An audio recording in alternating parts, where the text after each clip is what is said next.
Hello everyone, আসসালামু আলাইকুম। ওয়ালাইকুম আসসালাম ম্যাম। ওয়ালাইকুম আসসালাম। ওয়ালাইকুম ম্যাম। ভালো আছেন ma'am? Do you hear me? Do you see my screen? No, ma'am. Do you see my screen? No, ma'am. No ma'am. No ma'am, দেখা যাচ্ছে না। শোনা যাচ্ছে? Yes, ma'am.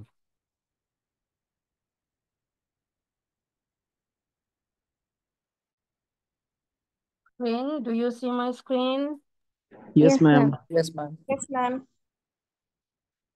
We can see the okay, screen, ma'am. Sorry. We can see the screen, ma'am. Right.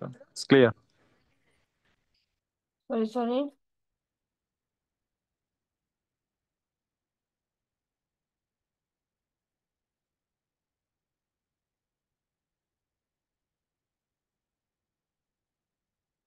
Okay, so everybody, how are you?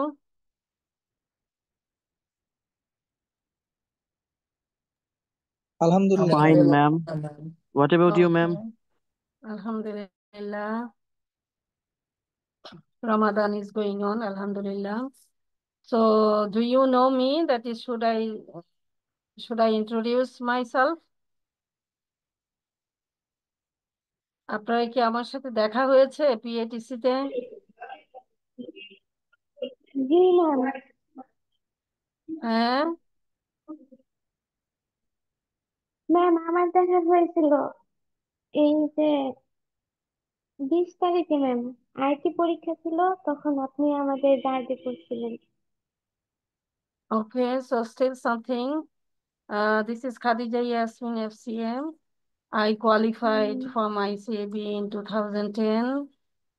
After that, I worked in Asha International more than 10 years. And in 2021, I left it.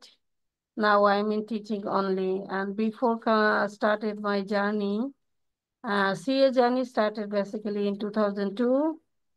Before that, I completed my honors and masters was running that time. So I completed my honors and masters from science.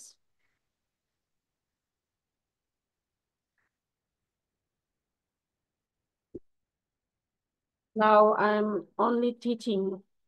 I teach only. I do. I don't do anything more than teaching. I, I teach in ICAB. I teach in Hubali Bank, then BIM Sowanbag, Bank Asia. These are the institutions where I teach normally. So that's it regarding me. So let's start the class.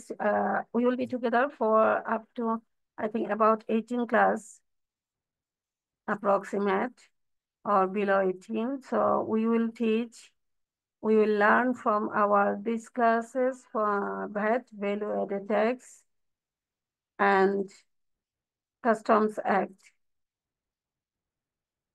So first we start from Value Added Tax. Value Added Tax.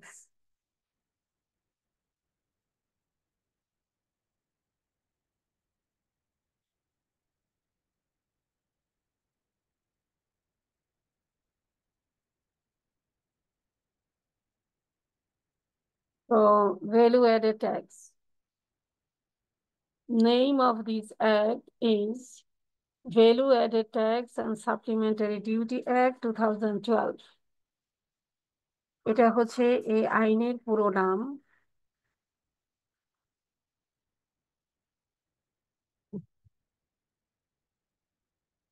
Value Added Tax and Supplementary Duty Act 2012 and Value Added Tax and Supplementary Duty Rules 2016.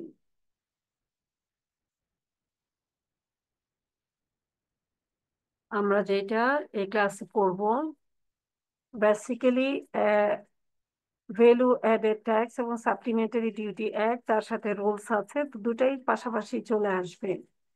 আর আমরা act পড়বো হচ্ছে যেটা section wise আমরা আগাবো, একদম beginning থেকে চেষ্টা করব শেষ পর্যন্ত সেকশন ওয়াইজ আমরা কমপ্লিট করতে। ঠিক আছে, আমার কথা শোনা যাচ্ছে তো? জি ম্যাডাম। Yes ma'am. জি ম্যাম। জি আচ্ছা, ম্যাম। তো এই আইনের নামটা একটু আমরা শিখে নেই। আইনের নাম হচ্ছে VAT, value added tax and supplementary duty act 2012। Value Added Tax and Supplementary Duty Act 2012. এটা enacted by Act number 47 of 2012 এবং ইফেক্টিভ হয়েছে 1st জুলাই 2019 থেকে। এই আইনটা সংসদ থেকে পাশ হয়েছে 2012 সালে, যেটা 47 নাম্বার অ্যাক্ট ছিল ওই বছরের।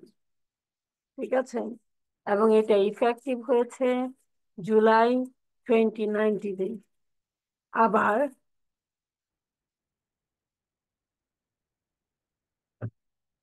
ভ্যালু অ্যাডেড ট্যাক্স এবং সাপ্লিমেন্টারি ডিউটি রুলস 2016। আচ্ছা, আমরা অ্যাক্ট সম্পর্কে জানি তো, অ্যাক্ট কোথা থেকে পাস হয়? সংসদ থেকে। অ্যাক্ট এবং রুলস এর মধ্যে পার্থক্য, অ্যাক্ট হচ্ছে সংসদ থেকে পাস হবে, গণপ্রজাতন্ত্রী বাংলাদেশের যে সংসদ আছে সেখান থেকে পাস হবে, এটা হলো আইন, অ্যাক্ট। আচ্ছা, এরপরে রুলসটা কি? রুলস হচ্ছে একটু ডিটেইল বলা। অ্যাক্টে যেই কথাটা বলা আছে সব সময় হয়তোবা পুরাটা ক্লিয়ার নাও হতে পারে, এইটাকে ক্লিয়ার করার জন্য আর একটু ডিটেইল বলা। সেটা কোথায় বলা হয়? রুলসে বলা হয়। আর রুলস কোথা থেকে আসে? রুলস কি সংসদ থেকে আসে? নো, রুলস আসে রেসপেক্টিভ অথরিটি থেকে। আর ভ্যাট, ভ্যালু অ্যাডেড ট্যাক্স এবং সাপ্লিমেন্টারি ডিউটি অ্যাক্ট, এইটার অথরিটি কে? অথরিটি হচ্ছে এনবিআর। এনবিআর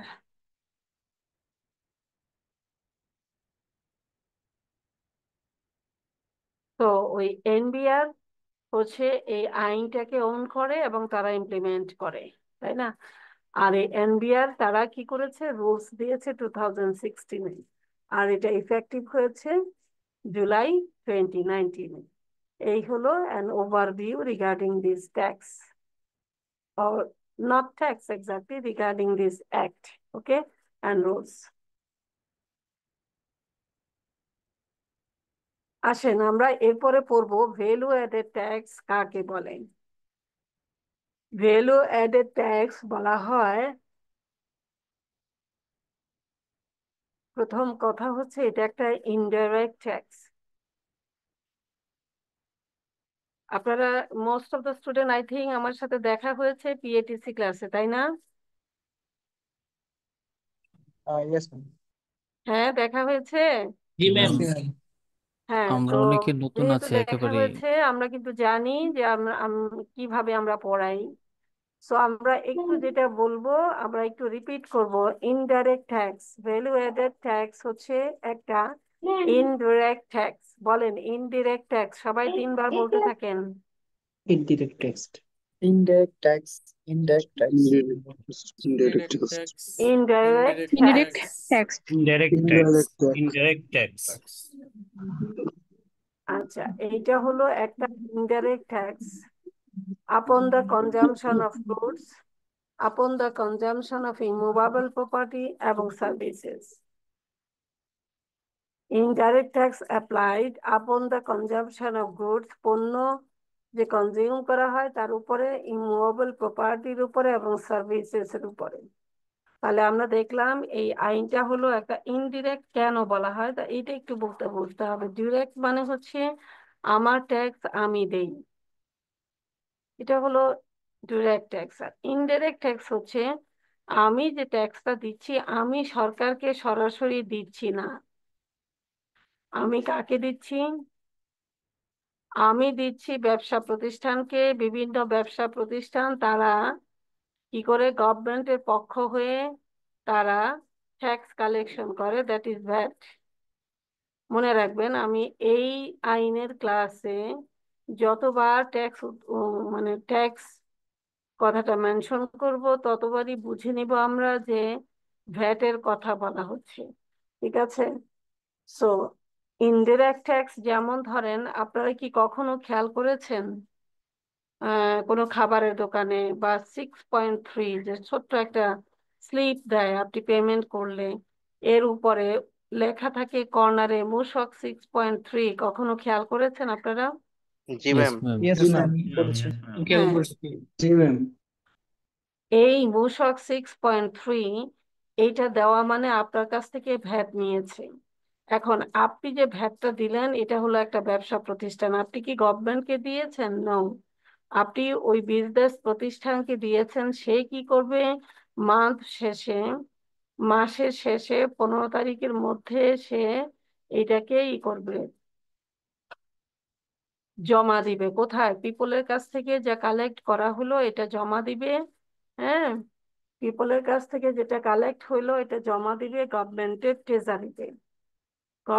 ট্রেজারিতে, অর্থাৎ গভর্নমেন্টকে সাবমিট করবে বা জমা দিবে, পেমেন্ট করবে।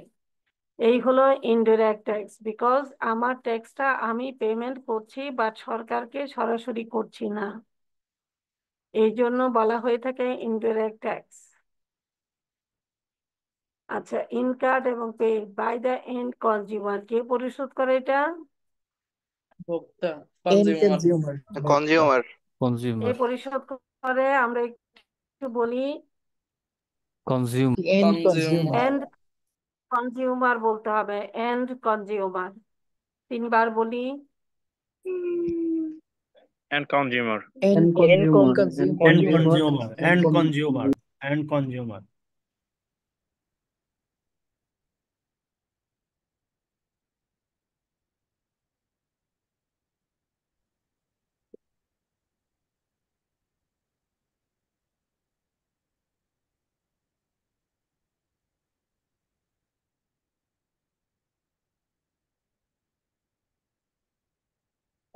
কনজিউমার।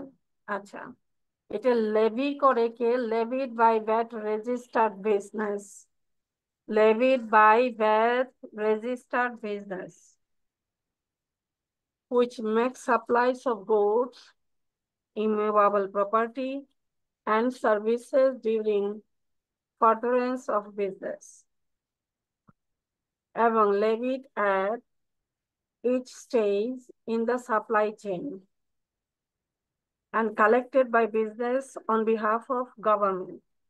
অর্থাৎ যে বিজনেসকে আপনি যে কোনো দোকানে গিয়ে খাওয়ার পরে, হ্যাঁ, বা আপনি আলমাস থেকে কেনাকাটা করেন অথবা আপনি সপ্তাহ থেকে কেনাকাটা করেন, দেখবেন আপনাকে 6.3 দিয়েছে। 6.3 দিয়েছে মানে হচ্ছে আপনার কাছ থেকে সে ব্যাটটা কালেক্ট করলো অন বিহাফ অফ গভর্নমেন্ট। এটা একটা সার্টেন টাইম পরে পরে, সুনির্দিষ্ট টাইমের পরে পরে এটা পরিশোধ করতে হবে। ঠিক আছে? আচ্ছা, তাহলে আমরা দেখলাম ভ্যালু অ্যাডেড ট্যাক্স হচ্ছে একটা ইনডিরেক্ট ট্যাক্স। এটা ইনকার্ড করে, পেইড করে কার দ্বারা? কে করে? End consumer. Levied by VAT registered business, levied at each stage in the supply chain. Supply চেইনের প্রত্যেকটা স্টেজে এটা কি হয়? লেভি করে, এবং collected by the business on behalf of the government.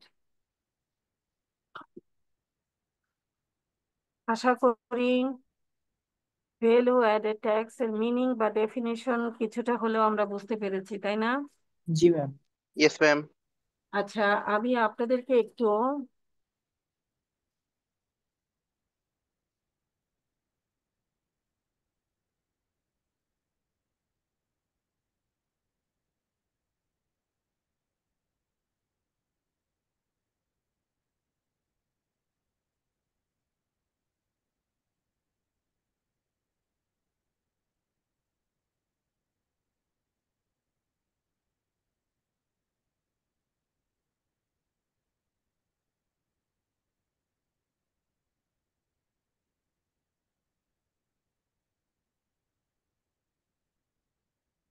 হ্যাঁ, আমি আপনাকে স্লাইড গুলো দিয়ে দিয়েছি, আপনাদেরকে স্লাইড দিয়েছি, আপনারা একটু দেখে নেন পেয়েছেন কিনা।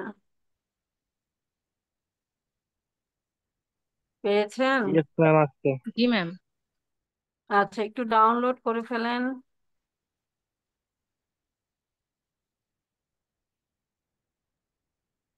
আর যারা সিআর আছেন গ্রুপে দিয়ে দেন। ডাউনলোড হয়েছে? জি ম্যাম। হুম।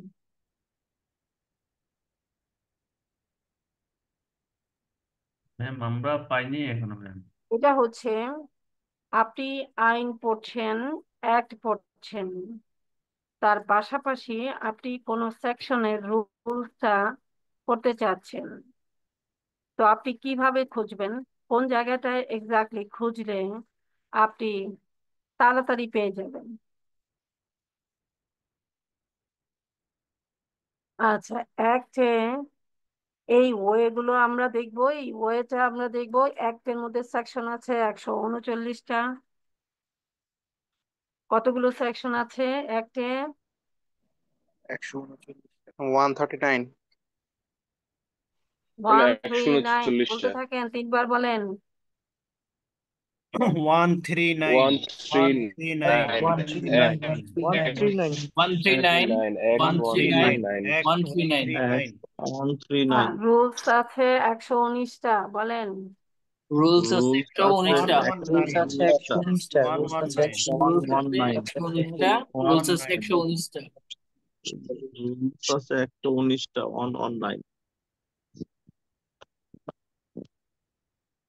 আসসালামু আলাইকুম ম্যাম। 119টা রুলস আছে, 139টা সেকশন আছে আইনে। এই হলো কথা। তো এখন আপনি মনে করুন এই হলো আপনি পড়াশোনা করছেন এই চ্যাপ্টারে। এটা হচ্ছে দেখেন description, serial number, section number, chapter number, description, rule. ঠিক আছে, দেখেন এখানে আইনটা হলো আইনের পাশাপাশি ঠিক একই কলামে আপনার রুলের রেফারেন্সটাও দেওয়া আছে। অর্থাৎ আপনি কোনো একটা নির্দিষ্ট সেকশনের জন্য আপনি রুল চাচ্ছেন, তা আপনি এটা কিভাবে খুঁজবেন, তাড়াতাড়ি পাবেন কিভাবে, পাওয়ার জন্য ইজি ওয়ে এটা একটু দেখানো দরকার। দেখেন চ্যাপ্টারের নামগুলো একই আছে, চ্যাপ্টারের নাম্বার গুলো একই আছে, নামগুলো কাছাকাছি আছে। আর আমরা যদি একটু দেখি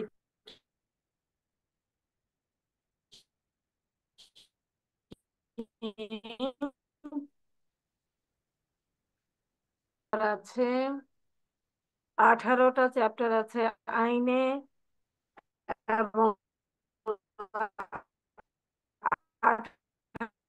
18টা চ্যাপ্টার আছে রুলসে। তা মনে করুন আপনি এই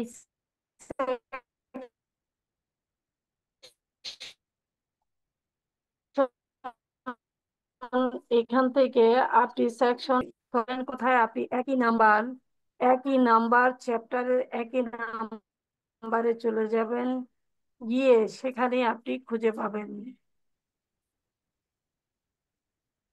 এই হচ্ছে ইজি ওয়ে টু সার্চ। এই জন্য এটা সাইড বাই সাইড দেওয়া আছে, দেখতে পেয়েছেন আপনি। চ্যাপ্টার 16 এটা হলো আইনের অফেন্স, ট্রায়াল অ্যান্ড পানিশমেন্ট। এটা হলো আইনের 111 থেকে 120। এরপরে আবার যদি রুলসে আছে চ্যাপ্টার 16, এইখানে হচ্ছে আপনার chapter name, chapter number, offence, trial and punishment, যেটা অফেন্সের চ্যাপ্টার নাম্বার, কি বলে, অফেন্স, ট্রায়াল অ্যান্ড পানিশমেন্ট একই, একই নাম্বার, একই নেম আছে, একই নাম্বার আছে। এবং এখানে রুল যেগুলো আছে সেটা হচ্ছে 96 থেকে 97। ঠিক আছে, তাহলে আপনারা কি বুঝতে পেরেছেন এটা? জি ম্যাম, বুঝতে পেরেছি। আপনারা কি বুঝতে পেরেছেন? ইয়েস ম্যাম, বুঝতে পারছি। বুঝতে পেরেছি। আপনার আপনার যখন কোনো একটা কিছু বুঝতে হবে, আপনার যখন কোনো একটা সেকশনের নেসেসারি রুলটা আপনি খুঁজবেন, তখন আপনি কিভাবে খুঁজবেন? এটা হচ্ছে সেই আইন, ঠিক আছে? সো এই আইন অনুযায়ী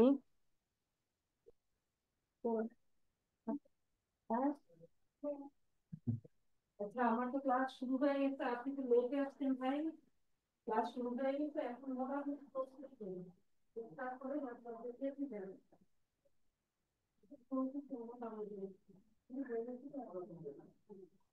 আপনার নাম দিয়েছি?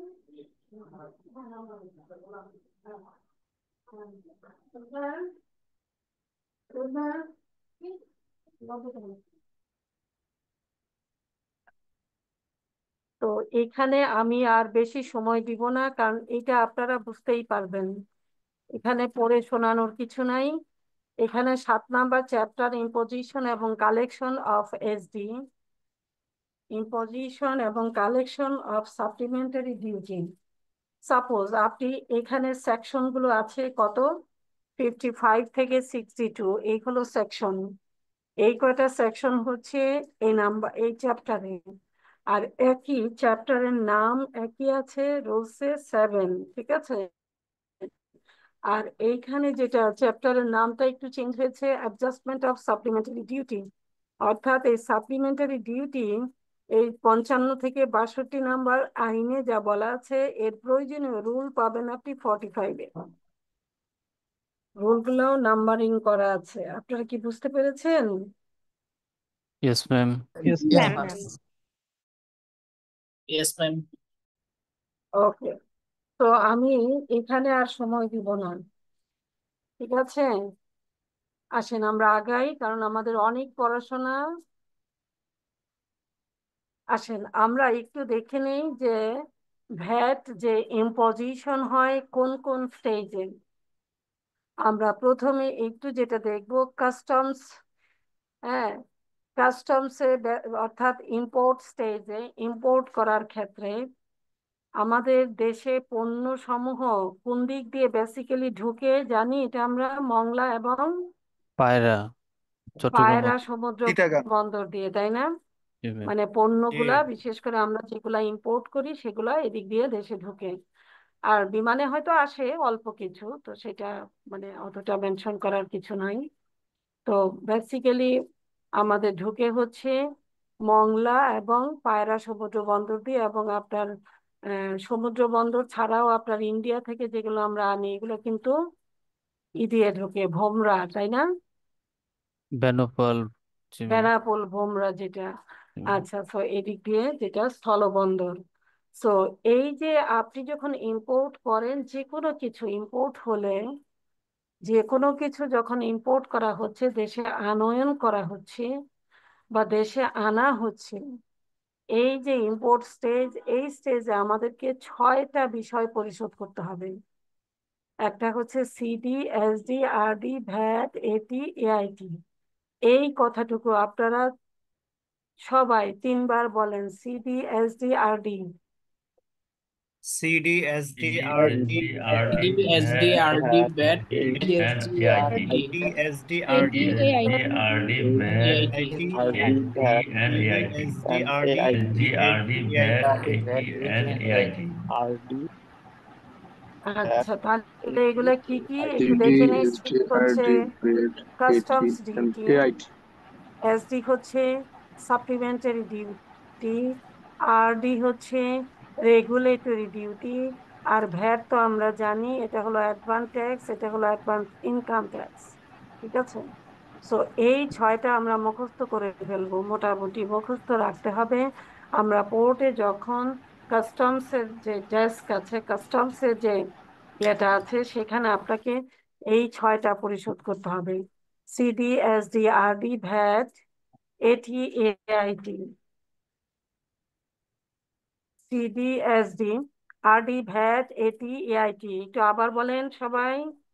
CDSD, CD, RD, VAT, CDSD, VAT, RD, VAT, CSD, and RD, AIT. VAT, AT, VAT, and AD, AIT. and AIT. CD, AIT. আপনারা ভুল করছেন কেন? একটু দেখে দেখে বলেন, স্ক্রিন দেখা যাচ্ছে না। CDSD, কারণ এটা আমাদের RD, মুখস্থ লাগবে তো। বলেন সবাই। RD, VAT, AT, AIT. RD, VAT, AT, AIT. RD, VAT, AT, and AIT. CDSD, RD, CDSD, RD, VAT, আচ্ছা, AT, AIT. Ma'am? and AIT. Hmm, Ma'am, এখন SDRR আসেন, এটা হলো নাম্বার 1 কোনো import stage. Hello, ma'am. Import RD টার এরপরে জন্য কি ম্যাডাম? ম্যাডাম আরডি RD হচ্ছে টা regulatory duty. RSD, ma'am. Regulatory duty. SD supplementary duty. Ma'am, I have a customs question. Duty. Hmm, custom duty. তো SD আর RD এর মধ্যে বলেন। ডিফারেন্স, SD আর RD এর মধ্যে ডিফারেন্ট কোথায়? হ্যাঁ বল। আরডি মানে হচ্ছে রেগুলেটরি ডিউটি আর SD supplementary duty. CD ma'am. ওইটার রেট আলাদা থাকে। সাপ্লিমেন্টারি ডিউটি আমরা ভ্যাটে পড়বো, এটা দ্বিতীয় তফসিলে আছে, ঠিক আছে। আর সিডি আরডি এগুলোর রেট আমরা কাস্টমস অ্যাক্টে পাবো, থ্যাংক ইউ ম্যাম। ঠিক আছে। আচ্ছা, এখন আসেন নাম্বার 2, ম্যানুফ্যাকচারিং স্টেজ। অর্থাৎ যখন ম্যানুফ্যাকচার করে কোনো পণ্য, র ম্যাটেরিয়াল পারচেজ করেছে, প্রডিউস করেছে গুডস, দেন এটা সেল করতে পারে ফ্যাক্টরি থেকে ডিলারের কাছে, কখনো কখনো ডিরেক্ট হতে পারে কাস্টমারের কাছে। ম্যানুফ্যাকচারিং স্টেজ হচ্ছে ম্যানুফ্যাকচারিং স্টেজ। ভ্যাট ইম্পোজ হয় 3টা স্টেজে। একটু সবাই খেয়াল করে শুনি। ভ্যাট ইম্পোজ হয় 3টা।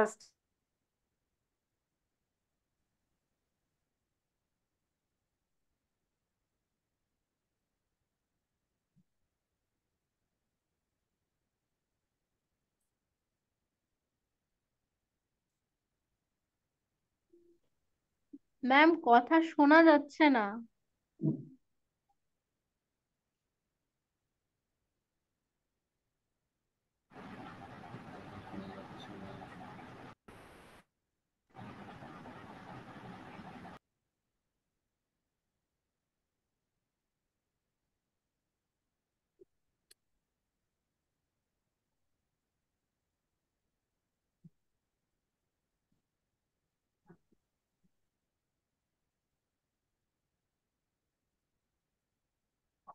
ম্যাম কি ডিসকানেক্ট হয়ে গেল নাকি?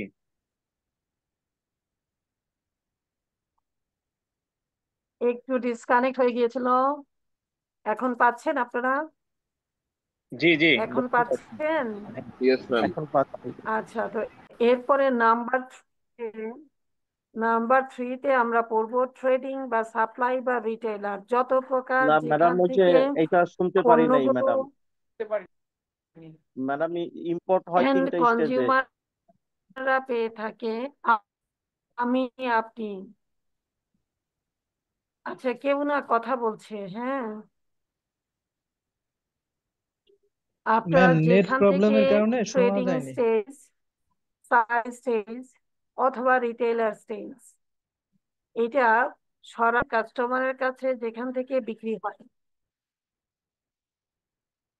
এইটাকে বলা হয়ে থাকে ট্রেডিং। আমি আপনি কিনে গিয়ে কোথা থেকে, ধরুন আড়ং থেকে কিনলাম, আমি আর আপনি, ঠিক আছে। আপনার এবং আমরা, আমরা যারা আম জনতা, এটা হলো trading stage. Supply stage, retailer একই কথা। ট্রেডিং, সাপ্লাই, রিটেইলার একই কথা, মনে রাখবেন। একটু সবাই বলেন trading, supply, retailer. Trading, supply, Trading, retailer. supply, retailer.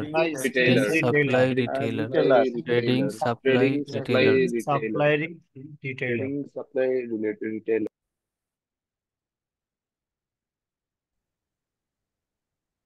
বলেছেন ট্রেডিং এবং রিটেলার এই হচ্ছে তিনটা স্টেজ 1 2 3 ইম্পোর্ট স্টেজ আমরা সহজেই বুঝতে পারি যেখানে পণ্য দেশের বাইরে থেকে বাউন্ডারি আমাদের দেশে যে বর্ডার আছে বর্ডারের বাইরে থেকে যে কোনো কান্ট্রি থেকে যখন পণ্য আমাদের দেশে আনা হয় সেই স্টেজ দেশে যখন ঢুকে পোর্ট দিয়ে সেটাকে বলা হয়ে থাকে ইম্পোর্ট স্টেজ। আর রিটেইলার বা ট্রেডিং বা সাপ্লাই মানে হচ্ছে আমরা দ্যাট ইজ আম জনতা যেখান থেকে কিনি এটাকে বলা হবে ট্রেডিং সাপ্লাই বা রিটেইলার স্টেজ। আচ্ছা number 2 manufacturing stage. Manufacturing stage হচ্ছে আপনি কাঁচামাল কিনে আনবেন একটা পণ্য উৎপাদন করবেন তারপরে এটা আপনি রিটেইলারের কাছে দিতে পারেন আপনি এটাকে সরাসরি কাস্টমারের কাছেও দিতে পারেন ঠিক আছে এটাকে বলা হবে ম্যানুফ্যাকচারিং স্টেজ। তো গেল আমাদের কয়টা স্টেজ মোট স্টেজের পরে তিনটে স্টেজ তিনটা স্টেজ একটু বলেন তো তিনটা নামগুলো বলেন import stage manufacturing stage trading supply ও রিটেল স্টেজ গুড এখন ইম্পোর্ট স্টেজের 6টা যে বিষয় আমরা পরিশোধ করি সেগুলো একটু বলেন এডি এসডি আরডি ভ্যাট ED, এটি SD, IT RD, VAT, AT, AIT. and AIT.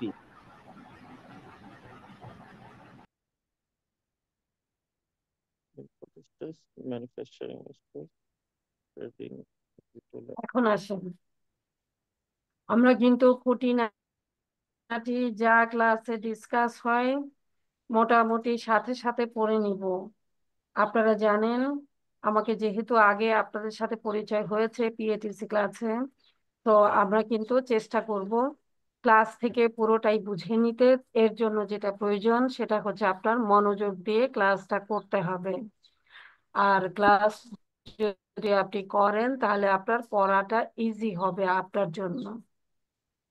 Ma'am আসেন আমরা এখন এইচএস কোড পড়ব।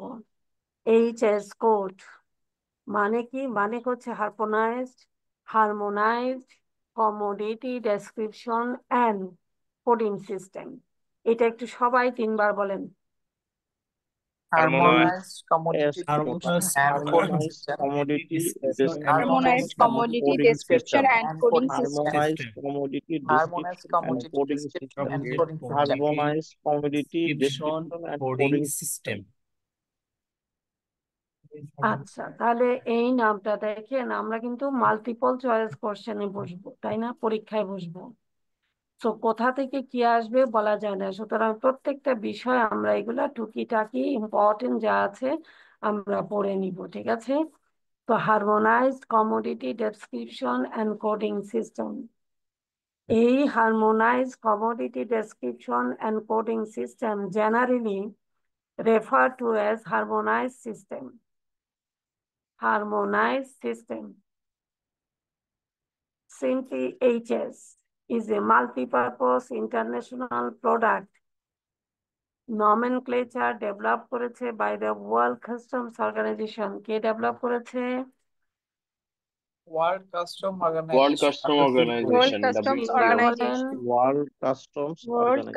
Organization.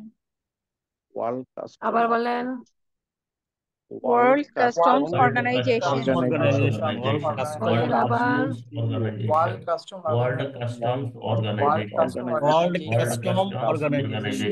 অর্থাৎ এইচএস যে সরি এইচএস কোড যে আমরা বলে থাকি বা ব্যবহার করে থাকি এইটা ডেভেলপ করেছে World Customs Organization. So WCO এটাকে সংক্ষেপে ডিনোট করা হয়। আর এখানে আরেকটা মেসেজ যেটা হচ্ছে important over 98% of the merchandise অর্থাৎ 98% এর বেশি মার্চেন্ডাইজ ইন্টারন্যাশনাল ট্রেড তারা এটা classified in terms of the HS code মানে 98% মার্চেন্ডাইজ ইন্টারন্যাশনাল ট্রেডের ক্ষেত্রে এটা ব্যবহার করে থাকে। দ্যাট ইজ এই এইচএস কোড। আর এইচএস কোড হচ্ছে আপনার কি harmonized commodity description and coding system. ঠিক আছে, বাংলাদেশে HS code of is an 8 digit code. কয়টা ডিজিট থাকে? 8 ডিজিট কোড। বলেন একটু। 8 digit code. digit code. 8 digit code। 8 digit code. হ্যাঁ, আপনারা এটা একটু 3-4 আপনারা It- প্রথমে নামটা আমি একটু আসতেছে harmonise commodity description coding system, এটা বলতে থাকেন। Harmonized commodity Harmonized description and coding commodity system. description and coding system. Description and Harmonized coding commodity description commodity and coding description system. and coding Harmonized system. commodity description Harmonized and coding system. commodity description and coding system. Harmonize Harmonized commodity commodity description system. and coding Harmonized system. commodity description coding system. হ্যাঁ বলেন। Harmonized commodity Harmonized description commodity and coding description system. and coding system. Harmonized হ্যাঁ commodity বলেন, description আবার and বলেন, coding system. Harmonized commodity জোরে description জোরে and coding বলেন। system. Harmonized Harmonized commodity Harmonized description and commodity coding system. description and coding Harmonized system. commodity Harmonized description and coding commodity system. Description and description coding and coding system. system. Harmonized Harmonized commodity description and commodity coding description system. and coding system. এখান Harmonized থেকে হ্যাঁ Harmonized ঠিক আছে, commodity thank and you. coding description system. and এইটা coding system. Develop করেছে কে? World custom World organization. Customs বলেন। World Organization. Custom World Customs Organization. World Organization. The Custom World Custom Organization. Organization. World Customs Organization, এটা Custom কয় WCO. Organization. ডিজিটের World code? Customs Organization, World একটা Custom digit WCO. থাকে এর মধ্যে 8 digit. 8 8 digit. Digit. 8 digit. হ্যাঁ, so আমরা এগুলা মোটামুটি ইনশাল্লাহ ক্লাস থেকেই ক্লিয়ার করে নিব, এরপরে বাকিটা নিজেরা একটু পড়ে নিব। আমি কিন্তু স্লাইড সবাইকে দিয়ে দিয়েছি, আপনারা একটু ডাউনলোড করে নিয়ে নেন। যদি এখন ডাউনলোড না হয় ক্লাস শেষ হয়ে গেলে হয়তো বা সমস্যা হয়ে যাবে, এখনই একটু চেক করে নেন। জি, নিশি ম্যাডাম। আমি জি, ম্যাম। স্লাইড পুরোটাই আপনাদেরকে দিয়ে দিয়েছি। ওকে, আসেন জিমেলে এখন দিয়েছেন না আসেন চ্যাট বক্সে? হ্যাঁ এখানে মেসেজ বক্সে পাবেন, চ্যাট বক্সে।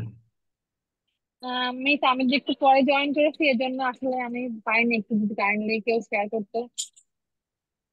আপনি পান নাই? এটা কেউ যদি হোয়াটসঅ্যাপে শেয়ার করে দেয় সেটা তো ভালো হয় মনে হচ্ছে, আপনাদের হোয়াটসঅ্যাপে কি শেয়ার করে গ্রুপ দিলে আছে? গ্রুপ আছে, হোয়াটসঅ্যাপ গ্রুপ? জি জি।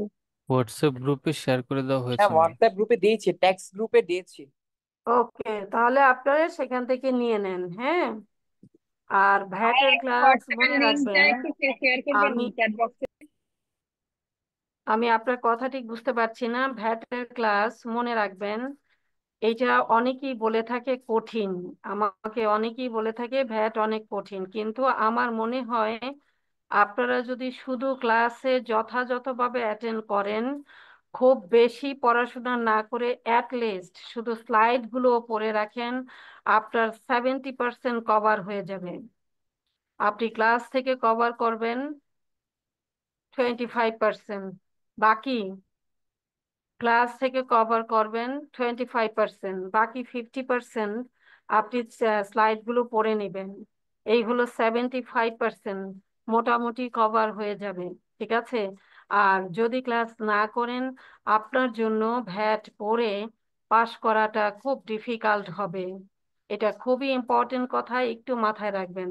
ক্লাস মিস করবেন না, কারণ আপনি নিজে পড়ে বুঝবেন, বুঝে দেন এটাকে আত্মস্থ করবেন, আন্ডারস্ট্যান্ড করবেন, তারপরে পরীক্ষায় বসবেন। এইটা সো ডিফিকাল্ট ওয়ার্ক। ভ্যাট অনেকেই বলে থাকে, যদিও আমার কাছে খুব বেশি কঠিন কিছু নয়, কখনোই ছিল না, কিন্তু অনেকেই বলে ভ্যাট অনেক কঠিন। সেই জন্য আমি আপনাদেরকে বলছি আপনি শুধু ক্লাসে অ্যাটেন্ড করবেন। ওকে, ক্লাসে অ্যাটেন্ড করবেন আর স্লাইড গুলো সাথে সাথে দেখে রাখবেন। একটু আজানটা শেষ করে নেই, আজান হচ্ছে। ওকে, একটু সাইলেন্ট থাকি।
ওকে, আলহামদুলিল্লাহ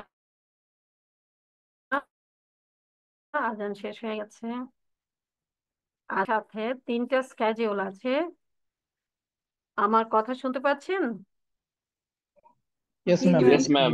হ্যাঁ, ভ্যাট যে ভ্যালু অ্যাডেড ট্যাক্স যে আইনের কথা বলা হচ্ছে বা আমরা এতক্ষণ ধরে বলছি, এটাতে 3টা স্ক্যাজুয়াল আছে, দ্যাট ইজ তফসিল। 3টা তফসিল আছে। তো আমরা এই তফসিল গুলো আমি একেবারে সরাসরি দেখিয়ে দিব, প্রয়োজনে শেয়ার করে দিব আপনাদেরকে। হ্যাঁ, তো এই তফসিল গুলো প্রথমে একটু ওভারভিউ করে নেই। ফার্স্ট স্ক্যাজুয়াল যেটা প্রথম তফসিল, গুডস এবং সার্ভিসের তফসিল মানে হচ্ছে এটার মধ্যে পণ্য বা সেবা, পণ্য এবং সেবা এই দুটো লিস্ট করা আছে। লিস্ট করা আছে কিরকম লিস্ট? প্রথম তফসিলের কথা যদি বলি, যে এই তফসিলে যত পণ্য বা সেবা সমূহের নাম মেনশন করা আছে, লিস্ট আউট করা আছে, এগুলা হচ্ছে এক্সামশন। এক্সামশনস ফর অল স্টেজ, অর্থাৎ প্রথম স্কেডিউলে যে পণ্য সেবা সমূহ আছে এগুলা এক্সামশন পায় সকল স্টেজে। সকল স্টেজে এগুলা এক্সামটেড। ঠিক আছে, অর্থাৎ এগুলা ভ্যাট দেওয়া লাগবে না। এখন আসেন দ্বিতীয় তফসিল বা সেকেন্ড স্কেডিউল, যেটা গুডস এবং সার্ভিসেস যেগুলো মেনশন করা আছে এই তফসিলে, সেগুলা হচ্ছে সাপ্লিমেন্টারি ডিউটি দিতে হবে। কি?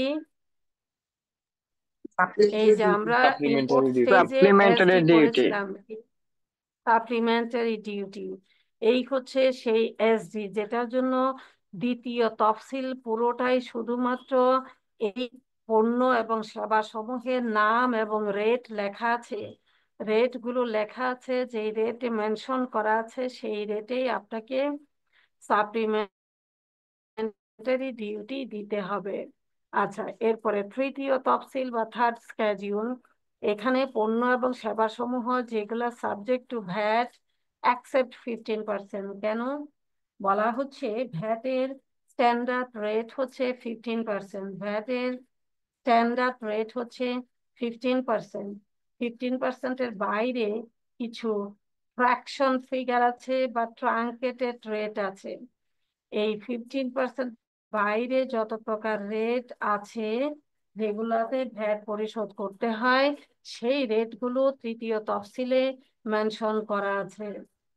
আচ্ছা, একটু যদি বলে ফেলি, তৃতীয় তফসিলে 5%-এর একটা স্কেডিউল থাকে, একটা টেবল থাকবে, এবং আরেকটা হচ্ছে 7.5%, আরেকটা হচ্ছে 10%। এর বাইরে কিছু স্পেসিফিক রেট থাকবে। এর বাইরে কিছু স্পেসিফিক রেট থাকবে। ঠিক আছে, এই গেল স্কেডিউল সম্পর্কে বলা। এখন আমরা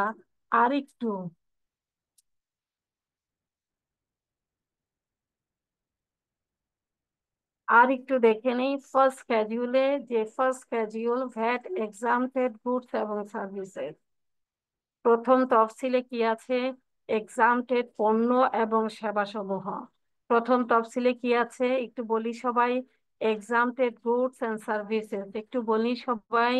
Exempted goods and Exempted goods and services. Exempted goods and services. আবার বলি Exempted goods and That services. exempted good and services. Exempted goods and services. VAT হ্যাঁ, এক্সামটেড গুডস এন্ড আর এটা সার্ভিস সেকশন 26-এ বলা আছে। হ্যাঁ, সেকশন 26 কত বলেন একটু? Section section 26. Section 26. Exempted VAT goods exempted and goods and services for all services states. For Section all 26. Stage section এরপরে আসেন 26। First part. এইটাতে দুটো পার্ট থাকে, একটা হচ্ছে first part VAT exempted goods, আর second part VAT exempted services. ঠিক আছে, আমরা একটু ফার্স্ট স্কেডিউলে আমরা দুটো পার্ট দেখব। একটা হচ্ছে ভ্যাট এক্সামটেড গুডস বা পণ্য, আর সেকেন্ড পার্ট হচ্ছে সেবার জন্য। প্রথম পার্ট পণ্যের জন্য, সেকেন্ড পার্ট সেবার জন্য। একটু বলেন। First part VAT First part exempted VAT goods, second part exempted VAT goods, exempted second part VAT services. exempted Good, second services. part VAT exempted services. Second part VAT exempted services. ওকে, আচ্ছা। Second schedule হচ্ছে goods and services subject to supplementary duty, section 55. Goods and services subject to supplementary duty, এটা section কত বলেন? 55। 55. Section 55. 55, madam. Section আচ্ছা, 55. এইখানে table আছে তিনটা, কয়টা টেবল? 3টা টেবল। আচ্ছা, এইখানে পণ্যের জন্য দুটো টেবল, একটা হচ্ছে গুডস এর ইম্পোর্ট স্টেজের জন্য, আরেকটা হচ্ছে গুডস সাপ্লাই স্টেজের জন্য। নাম্বার 3 হচ্ছে সার্ভিসের জন্য, যেটা সাপ্লাই স্টেজে।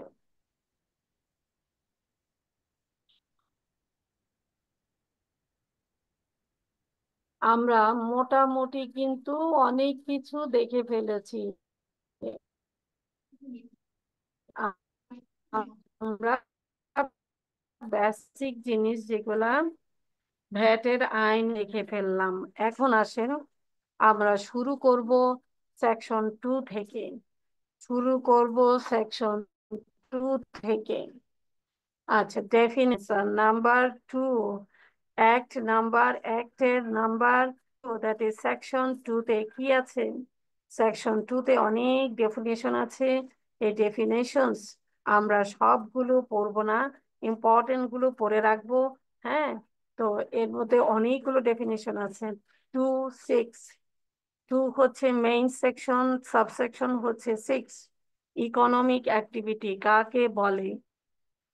Economic activity and any activity, যে কোনো ধরনের কার্যকলাপ ক্যারিড অন, যেটা ক্যারিড অন হচ্ছে কিভাবে, রেগুলারলি অথবা কন্টিনিউয়াসলি।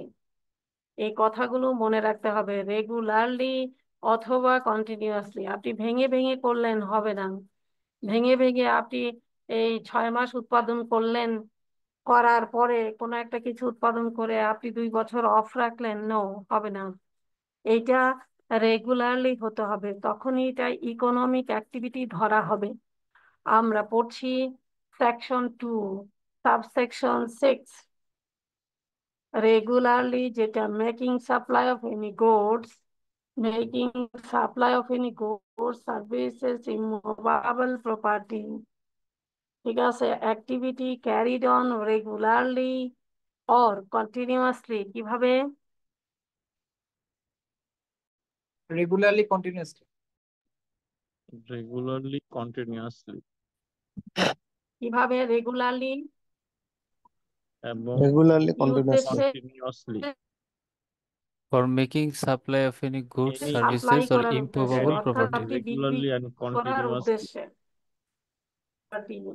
ঠিক আছে, এখন আসলে এই গেল কমন যে ডেফিনেশন সেটা। এর মধ্যে আরো কিছু আছে। নাম্বার এ, এই ইকোনমিক অ্যাক্টিভিটি অলসো ইনক্লুড করে, কি কি ইনক্লুড করে? In business, profession, vacation, meaning of livelihood, manufacture, undertaking of any kind, whether or not for profit. এরপরে supply of any goods, services, property made under any lease, অর্থাৎ লিজের অধীনে যে property গুলো সাপ্লাই দেওয়া হয়, মেড করা হয়, এগুলাও ইকোনমিক অ্যাক্টিভিটির মধ্যে পড়ে যাবে। এরপরে any one initiative in the nature of N economic activity, এইটা একটা এক্সাম্পল বলতে হবে, এইটা ডিরেক্ট না। এনি ওয়ান অফ ইনিশিয়েটিভ কিরকম? ধরুন আপনারা 5 ফ্রেন্ড মিলে, 5 জন বন্ধু মিলে বাণিজ্য মেলায় দোকান দিলেন খাবারের। আচ্ছা, খাবারের দোকান দেওয়ার পরে আপনি আপনার ফার্ম থেকে 2 জনকে একটু স্যারকে বলে নিলেন, তো সারা সপ্তাহ ব্যবসা করতেছেন। ঠিক আছে, সারা সপ্তাহ, সারা মাস আপনি, অর্থাৎ বাণিজ্য মেলা 1 মাস হলে 1 মাস ব্যবসা করবেন, তাই না? Yes, ma'am. Yes, ma'am. তো এই পারপাসে যে সেলটা হবে এইটা অবশ্যই এক। তো one of initiative in the nature of A commercial activity, ঠিক আছে এইটা।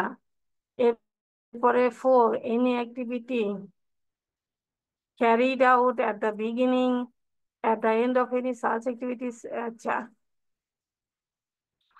মনে করেন আপনি বিগিনিং এ or the end of such an activity end করে দিচ্ছেন বিজনেস, তাহলে সেল করতে হবে, কিছু ভাঙাভাঙি করা হতে পারে ইত্যাদি যে কথাগুলো বলা আছে, এগুলাও এই সেকশনের অধীনে 2 এর সাবসেকশন 6-এ আমরা পাবো।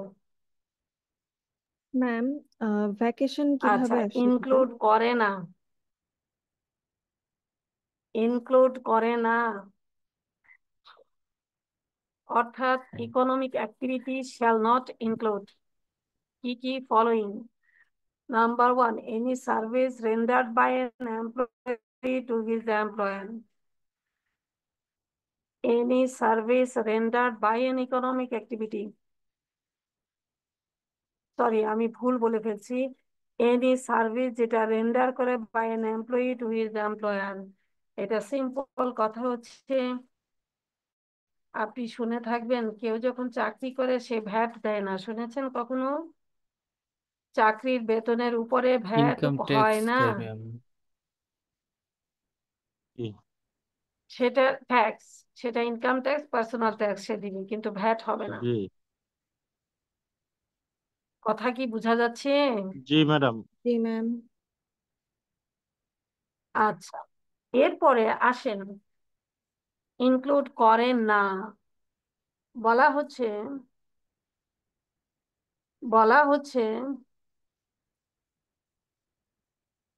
এইখানে এমপ্লয়ি যিনি চাকরি করছেন তিনি যে স্যালারি পাবেন সেটা কিন্তু ভ্যাটেবল নয়। আচ্ছা, এরপরে আপনি ধরুন কোনো একটা কোম্পানির ইন্ডিপেন্ডেন্ট ডিরেক্টর হলেন। আপনি ডিরেক্টর হওয়ার পরে আপনার মিটিং হচ্ছে, প্রথম মিটিং এ আপনাকে খামে ভরে 10,000 টাকা দিল, দিয়ে বলল যে ম্যাডাম এইটা আপনার জন্য। এইটা কিন্তু আপনার ভ্যাট পরিশোধ করতে হবে।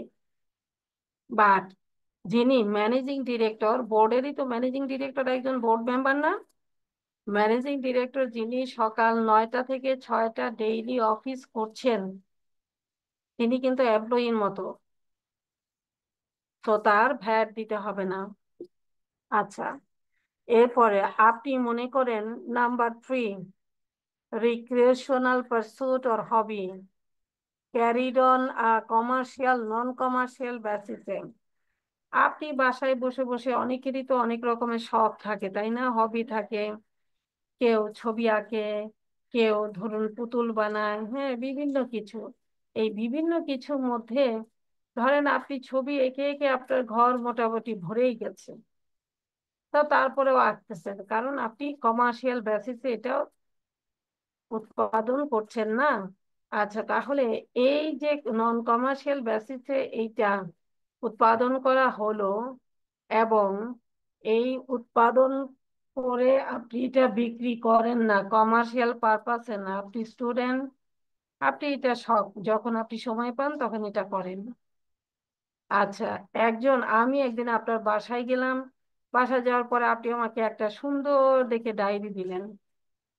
ডায়েরিতে আপনি ভিতরে, হ্যাঁ আপনি ভিতরে অনেক ড্রয়িং করেছেন বা অনেক কিছু করেছেন, ঠিক আছে, আমাকে সেই ডায়েরিটা গিফট করলেন।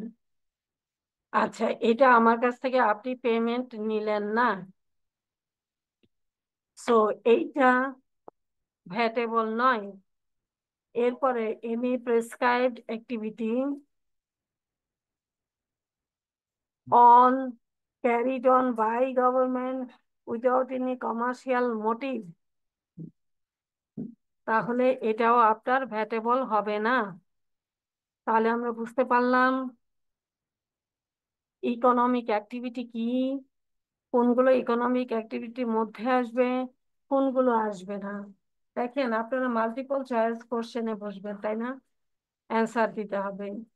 তো ওই মাল্টিপল চয়েসে দেখা যাবে এখানে লিখে দিছে শ্যাল নট ইনক্লুড, বা এইখানে দিয়ে দিছে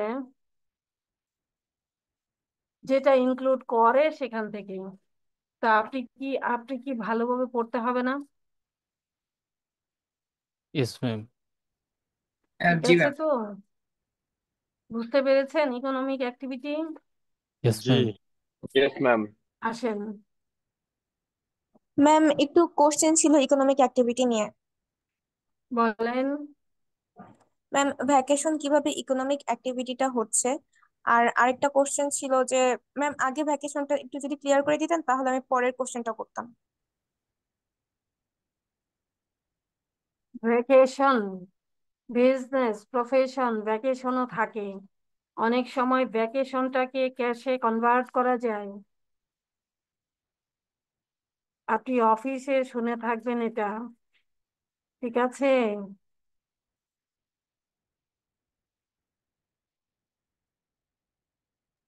ম্যাম ক্যাশে কনভার্ট করা যায় মানে কি এটা বুঝাচ্ছে যে আমি আমার যে ভ্যাকেশনটা ছিল সেটা আমি নেই নাই, তো সেটা না নেওয়ার কারণে আমাকে সেই ভ্যাকেশনের যেই আমি যে কাজ করলাম সেটার জন্য পেমেন্টটা করা হচ্ছে আমাকে, এটা বোঝানো হ্যাঁ। হচ্ছে। হুম। ম্যাম আসেন। আরেকটা আরেকটা কোশ্চেন ছিল, সেটা হচ্ছে যে বলছে যে ম্যাম যদি একটু স্লাইডটা যেতেন তাহলে আমি ক্লিয়ারলি বলতে পারতাম।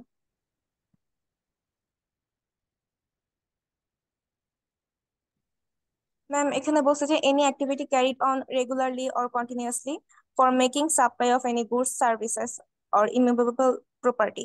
আর এরপর আরেকটা হচ্ছে যে any one of initiative in the nature of and commercial activity বা ট্রেড ফেয়ার, এই দুইটার মধ্যে ডিফারেন্সটা যদি, যেমন আমার ওয়ান অফ ইনিশিয়েটিভ যেটা সেটা তো হচ্ছে আমি সিজনাল, যেহেতু এটা তো হচ্ছে রেগুলার বা কন্টিনিউয়াস না, তো এই দুইটার মধ্যে একটু ডিফারেন্সটা যদি আমাকে একটু বলতে পারতেন।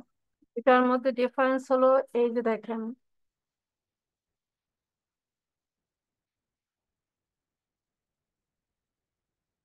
দেখতে পেয়েছেন? জি ম্যাম। আর এরপরেও এখানে যে ইম্পর্টেন্ট যেটা, অ্যাক্টিভিটিটা আপনি চালাবেন, ক্যারি অন করবেন, ওকে?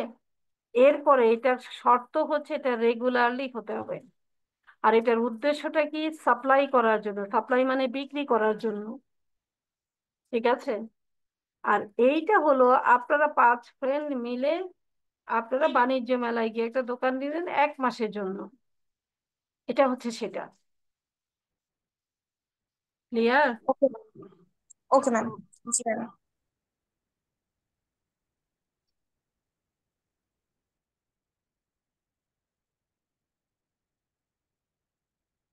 আসেন, ট্যাক্স, অর্থাৎ এই ভ্যাটের আইন অনুযায়ী কোন কোন বিষয় এই ট্যাক্সের অধীনে পড়বে সেটা আমরা একটু দেখে নিব।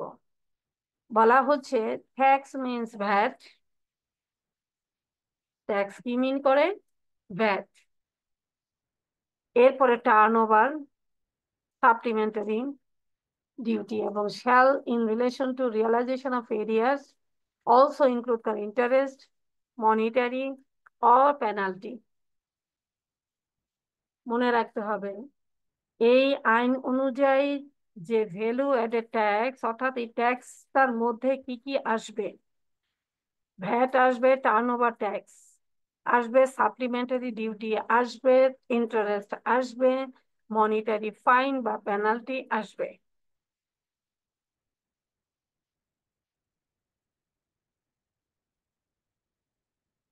ঠিক আছে? Yes, ma'am. মানে মেন এরপরে ইয়েস হচ্ছে আসেন ম্যাম। এটা ট্যাক্স সাপ্লাই, মিনস হচ্ছে ভ্যাট।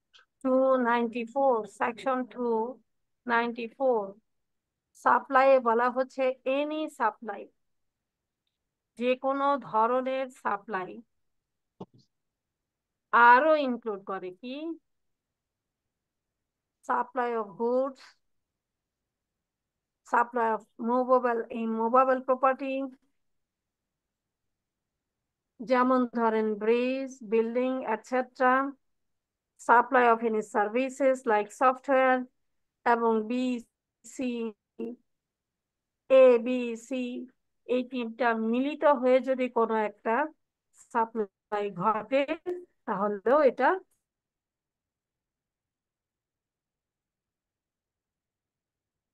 16 গুডস জন্য বলা আছে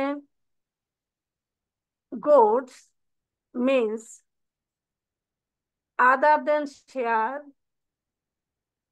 immovable share, stock এবং সিকিউরিটি মানি। শেয়ার, স্টক, সিকিউরিটি এবং মানি, all kinds of tangible movable property। অর্থাৎ গুডস এর মধ্যে শেয়ার আসবে না, স্টক আসবে না, সিকিউরিটি এবং মানি। চারটা একটু বলুন তো সবাই।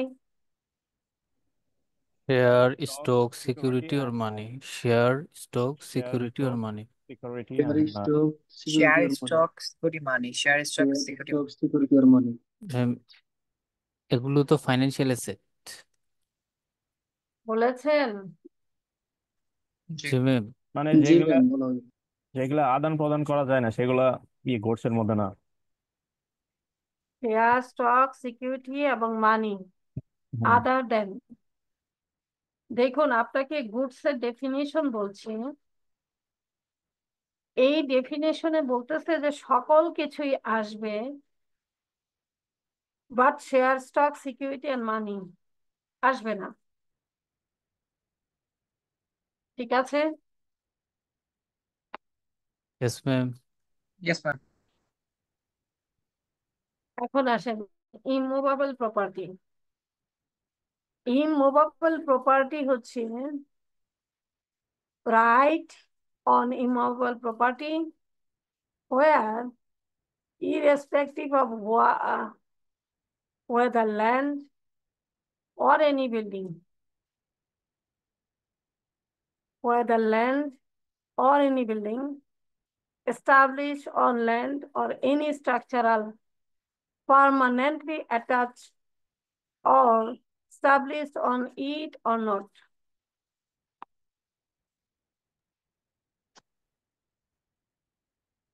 Immovable property mean করে right on immovable property, মানে অধিকার। ইমুভেবল প্রপার্টির উপরে আপনার অধিকার।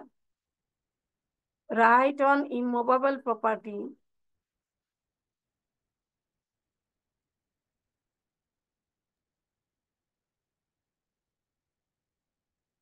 any building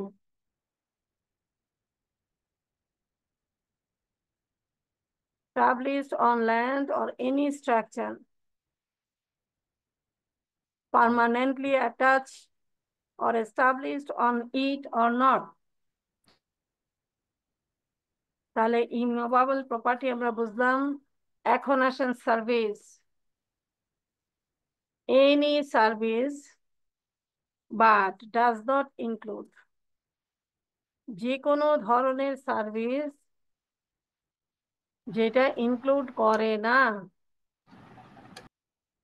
goods, immovable property এবং মানি। আপনারা একটু খেয়াল করে এই জায়গাটা দেখতে হবে। দেখেন এখানে গুডস পড়েছি, এখানে সার্ভিস পড়ছি। একটু খেয়াল করেন, এটা একটু পড়েন, সবাই পড়েন। Any service but Any does services but not does not include include any service goods, but does not immovable include property any and goods, money. immovable property and money. Any service but does not include any goods, immovable property and money. যেটা opposite আর কি। হ্যাঁ, goods, service. Immovable property এবং মানি ছাড়া যত service সবগুলো এখন আসেন সার্ভিসের মধ্যে time included. Of supply 296, time of supply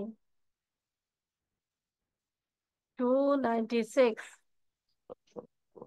in relation to supply of goods, অর্থাৎ পণ্য সাপ্লাই করার ক্ষেত্রে the time when the position of the goods are removed, অর্থাৎ পণ্য সাপ্লাই করার ক্ষেত্রে এইটার পজিশনটা যখন রিমুভ হয়ে যায়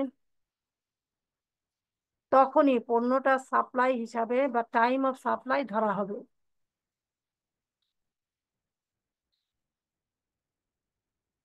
আসেন বিতে, supply of service, time when the services are rendered, যখন সার্ভিসগুলো রেন্ডার্ড করা হয়, জেনারেটেড হয়, ট্রান্সফার্ড হয় অথবা অ্যাসাইন হয়।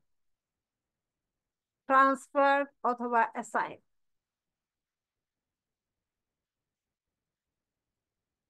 এইটাকে বলা হবে time of supply for service. যখন সার্ভিসটা রেন্ডার করা হয়, রেন্ডার করা, দেওয়া বা বহন করা বা রেন্ডার করা, জেনারেট করা, ট্রান্সফার্ড অথবা সাইন করে দেওয়া। Immovable property, the time when the property is delivered, যখন প্রপার্টি ডেলিভার্ড করা হয় অথবা created or transferred or assigned।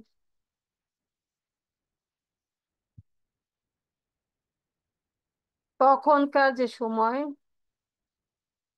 এইটাকে বলবো টাইম অফ সাপ্লাই। শোনা যাচ্ছে? Yes, ma'am. জি ম্যাম, হ্যাঁ হ্যাঁ শোনা যাচ্ছে। কনসিডারেশন, আমরা এখন পড়ব consideration.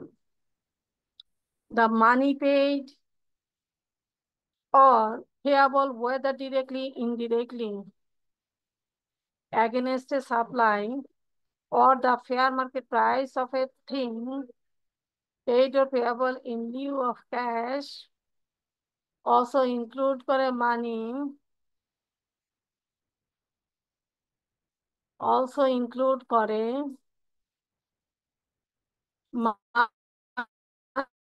money realized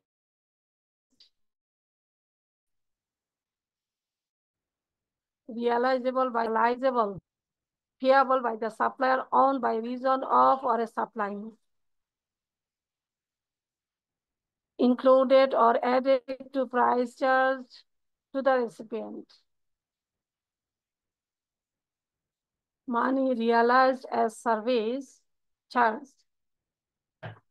Money payable in relation to loan agreement under finance lease.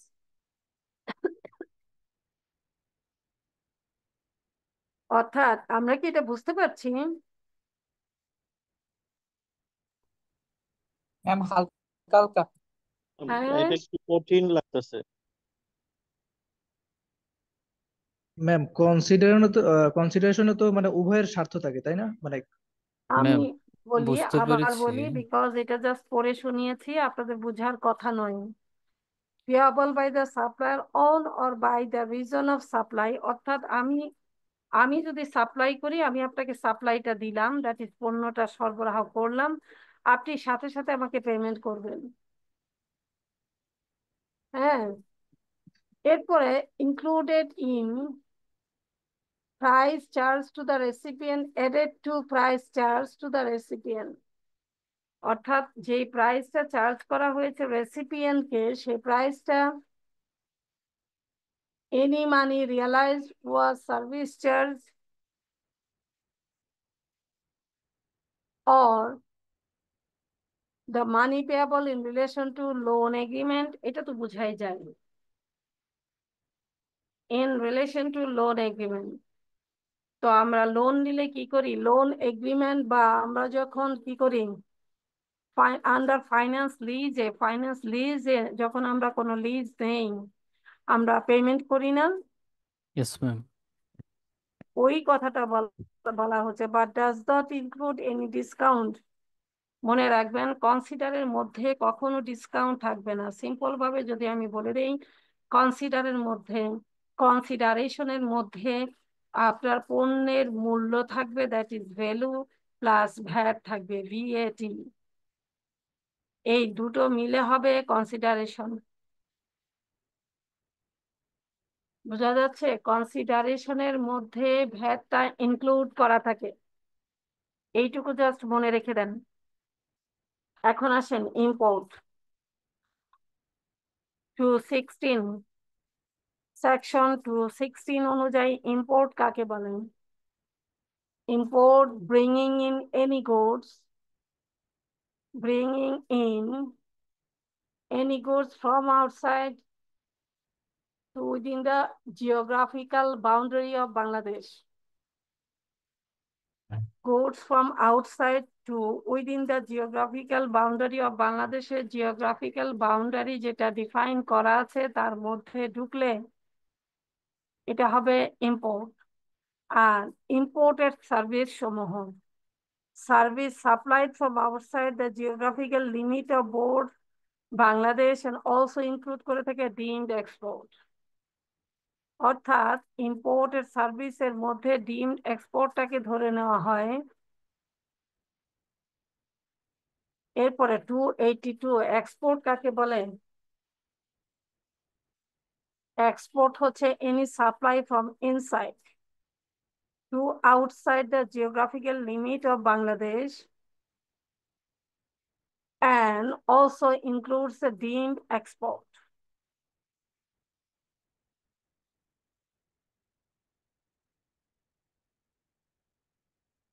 ঠিক আছে, Yes, ma'am. আমরা আগাই।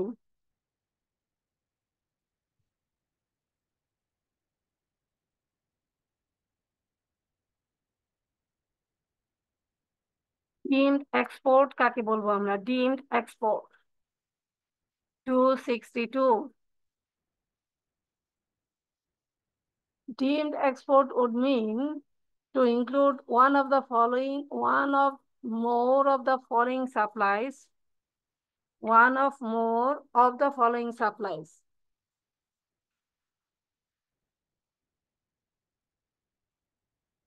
Supply of any goods, services in prescribed manner against foreign exchange or distinct for consumption outside Bangladesh. এটাকে আমরা ধরে নিব deemed export. একটা minute, আপনারা ডিমড এক্সপোর্টটা একটু পড়তে থাকেন স্ক্রিনে। Deemed export would mean to include one of more of the following Supply supplies. of any goods or A services in supply prescribed of any goods or service in prescribed manner against foreign exchange and distinct for consumption outside PD. Supply of any goods or service within the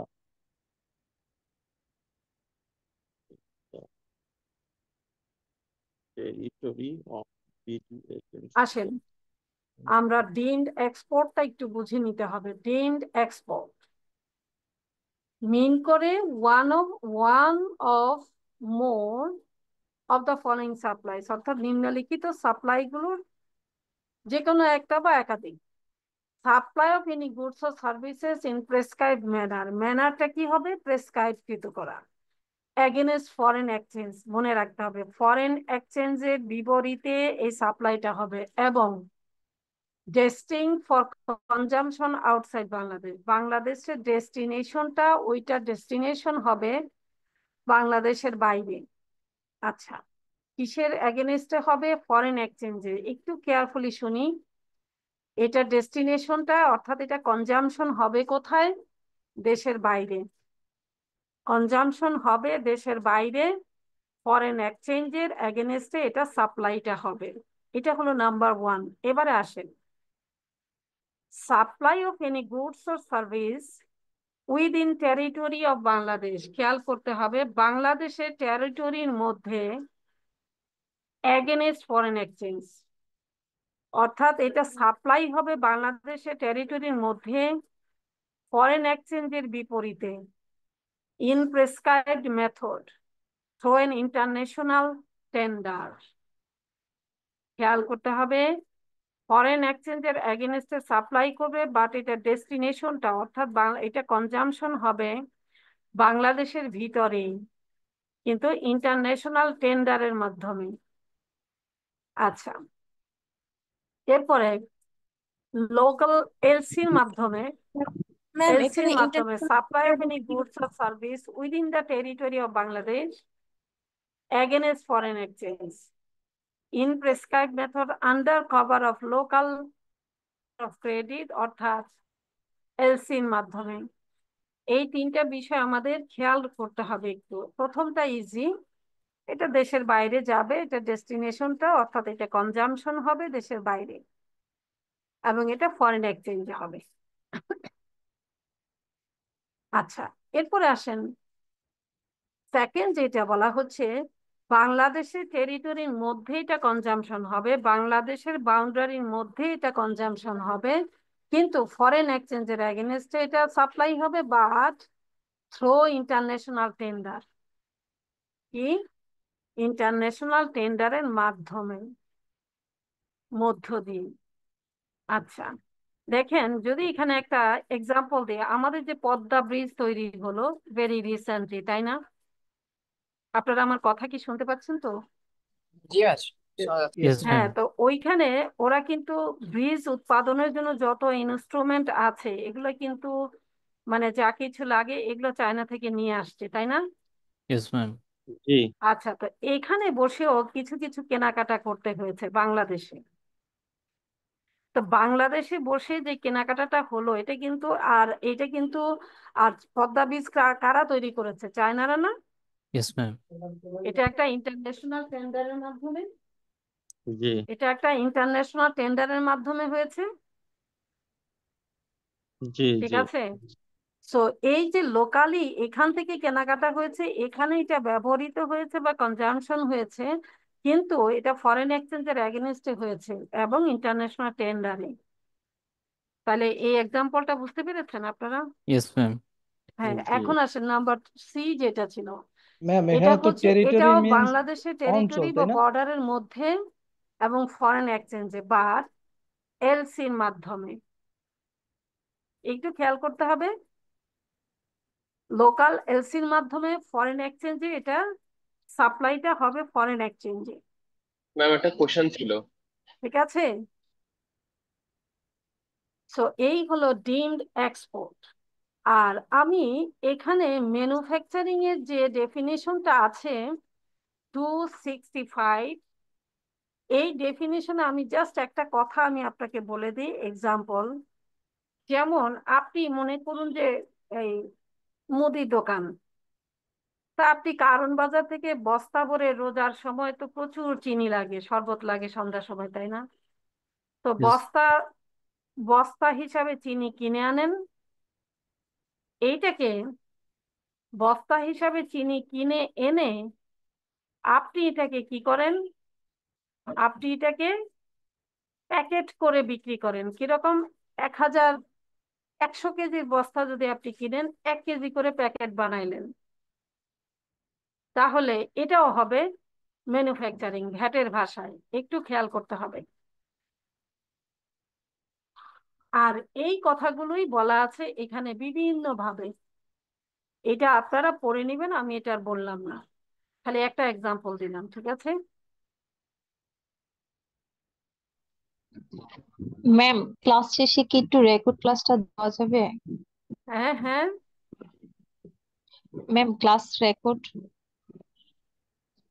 record class ma'am দেওয়া যাবে? তাহলে ma'am পরবর্তীতে আবার একটু তো দেখে আমি তাহলে হচ্ছে এটা review কিন্তু করবো। এটা দেওয়া আমার এখতিয়ারের মধ্যে নয়, এটা আইসিবি সম্ভবত ওয়েবসাইটে দিয়ে থাকে, জি আচ্ছা ম্যাম। ঠিক আছে? ওইটা আপনি ওয়েবসাইটে সার্চ করে দেখতে পারেন। আচ্ছা আসেন, এরপরে ফাইনালি আরেকটা খুবই গুরুত্বপূর্ণ ডেফিনেশন আমরা পড়বো, ইম্পোর্ট। রিমেম্বার, ইম্পোর্ট নয়, ইম্পোর্ট, IMPORT, ইম্পোর্ট হচ্ছে আমদানি করা। আর এখানে যেটা ইনপুট, INPUT, এই ইনপুটের মিনিং হচ্ছে এই আইন অনুযায়ী কাঁচামাল, আইন অনুযায়ী কাঁচামাল। একটু খেয়াল করি, ইনপুট হচ্ছে এই ভ্যাট আইন অনুযায়ী কাঁচামাল। আচ্ছা, কাঁচামাল, এখন এইখানে ডেফিনিশনটা বলছে all types of raw material, মানে যত প্রকার র ম্যাটেরিয়াল আছে এর সাথে আরো কি আছে, laboratory reagent, laboratory equipment, laboratory accessories. খেয়াল করুন, সকল প্রকার র material, laboratory reagent, equipment, accessories, তিনটা হচ্ছে ল্যাবরেটরি রিলেটেড। এবং any substance used as fuel, packing material, যেটা ব্যবহার করা হয় ফুয়েল হিসাবে, প্যাকিং ম্যাটেরিয়াল হিসাবে, সার্ভিস হিসাবে, এবং মেশিনারি এবং spares, but following are not considered as import. কিন্তু নিম্নলিখিত গুলোকে ইম্পোর্ট হিসাবে ধরতে পারবেন না। তাহলে আমাদের যেটা এক্সেপশন সেটা একটু বেশি করে মনে রাখতে হয়। ডেফিনেশন গুলো কিন্তু খুবই ইম্পর্টেন্ট, মনে রাখবেন। আজকে আমরা ক্লাসে ডিসকাস করছি, আজকেই কিন্তু এটা পড়ে ফেলবো, না হলে কিন্তু মনে থাকবে না আমাদের। হ্যাঁ, একটু সবাই আমাকে, আমরা কতজন আছি? 118 117 জন, 118 মাশাআল্লাহ। আপনারা সবাই একটু প্রমিস করবেন যে আজকে এটা পড়ে নেবেন, বলেন ইনশাআল্লাহ। ইনশাআল্লাহ ম্যাডাম। ইনশাআল্লাহ। সবাই পড়ে নেবেন। ইনশাআল্লাহ, ইনশাআল্লাহ ম্যাডাম। আমি আর আপনাদের প্রতি আমার আরেকটা রিকোয়েস্ট থাকবে, আপনারা যদি ভ্যাটটাকে আরো ইন ডিটেইল ভালোভাবে বুঝতে চান, পড়তে চান, তাহলে আপনি ডক্টর আব্দুর রউফ স্যারের বাংলা ভ্যাটের বই আছে, এটা একটু কিনে নেবেন। তার সাথে আইসিবির ম্যানুয়াল এবং এই স্লাইড গুলো, ঠিক আছে? আপনার হয়ে যাবে। ম্যানুয়াল 1 পড়বো না 2 পড়বো? ম্যানুয়াল মানে ম্যানুয়াল হচ্ছে আমাদের সার্টিফিকেট লেভেলের না প্রফেশনাল লেভেলের? সার্টিফিকেট লেভেলে যেটা সেটা মানে অনেক জায়গায় ম্যাডাম 2 মানে প্রফেশনাল লেভেলেরটা পড়াচ্ছে অনেক টিচাররা, এই জন্য বললাম। ও, এইটা লাগবে না এই কারণে, কারণ আমি আপনাদেরকে সেকশন ওয়াইজ পুরা লটা পড়ায় দিব। সুতরাং 1 আর 2 কোনো ফ্যাক্টর না, আপনি পুরাটাই পড়ে ফেলবেন। মানে আমি ম্যাডাম যেটা আরেকটা পড়াচ্ছি কোশ্চেন আপনাদেরকে। ছিল, হ্যাঁ আরেকটা কোশ্চেন ছিল। বলেন। মাত্র যে পড়ালেন সেকশন 2 এর ইনপুটস, এখানে ল্যাবরেটরি রিএজেন্ট বলতে কি বোঝাচ্ছে? রিএজেন্ট হচ্ছে, আমরা কিন্তু এটা শেষ করিনি। ল্যাবরেটরি রিএজেন্ট, আপনি কখনো ব্লাড চেক করেছেন? আপনার ব্লাড অনেক সময় ডাক্তাররা জি জি ইনভেস্টিগেশন দেয় না? হ্যাঁ, জি তো এগুলো ল্যাবরেটরিতে কেমিস্ট্রি ল্যাবের ভিতরে তারা এগুলা যে চেক করে বা পরীক্ষা করে, এর ভিতরে বিভিন্ন রকম কেমিক্যাল ইউজ করে, জি। এইগুলাকে বলা হয় reagent. Okay, thank you miss. ঠিক আছে? আবার ইকুইপমেন্ট হচ্ছে জি মিস।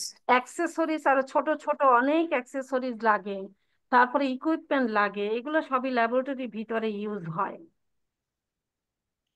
ঠিক আছে? তো আমরা এই ডেফিনেশনটা অনেক গুরুত্বপূর্ণ এবং অনেক বুঝার ব্যাপার আছে। আমরা এই ডেফিনেশনটা আজকে পড়বো না, আজকের ক্লাস শেষ করে দিব। আমরা সবাই একটু বলেন, আমাকে প্রমিস করেন যে আপনারা পড়বেন, বলেন ইনশাআল্লাহ। ইনশাআল্লাহ ইনশাআল্লাহ।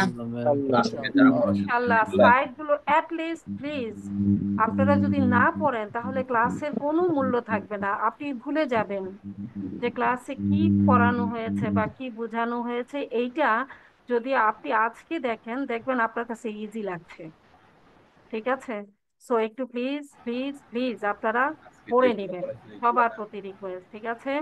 তো আল্লাহ হাফেজ, দেখা হবে নেক্সট ক্লাসে ইনশাল্লাহ। আমরা পড়াশোনা করব, আর আমি স্লাইডটা সবাইকে দিয়ে দিয়েছি। ঠিক ম্যাম আছে? একটা তাহলে প্রশ্ন আল্লাহ ছিল। হাফেজ।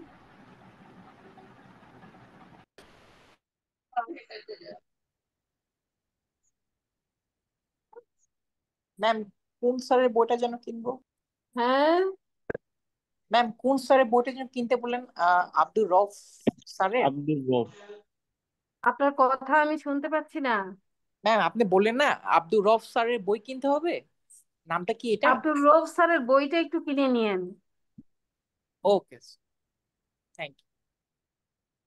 ম্যাডাম, এই আপনার স্লাইড গুলা পড়লেই পরীক্ষার জন্য যথেষ্ট না ম্যাডাম? স্লাইড গুলো পড়লে আমি বলবো না 100% কভার হবে, বিকজ এগুলা প্রেজেন্টেশনের জন্য। হ্যাঁ, তো প্রেজেন্টেশন তো সব সময় ইম্পর্টেন্ট এবং জিস সাধারণত দেওয়া হয়, তাই না? সো পুরাটা জি কভার করবে না আপনি। তারপরেও আমি আপনাকে বলবো, আগে আপনি মনে করুন আজকে পড়ার সময় পাচ্ছেন না, তারপরেও আপনি আমার ডিসকাশন প্লাস এই স্লাইড গুলো দেখে রাখবেন, তাহলে আপনার মনে করেন যে 50% হয়ে গেছে। বিষয়টা অনেকটা জি এরকম, কখনোই স্লাইডকে পুরো ধরবেন না, ঠিক আছে? 100% ধরবেন না, ঠিক আছে? Thank you very much. Okay, thank you. আসসালামু আলাইকুম। আসসালামু আলাইকুম ম্যাম। আসসালামু আলাইকুম।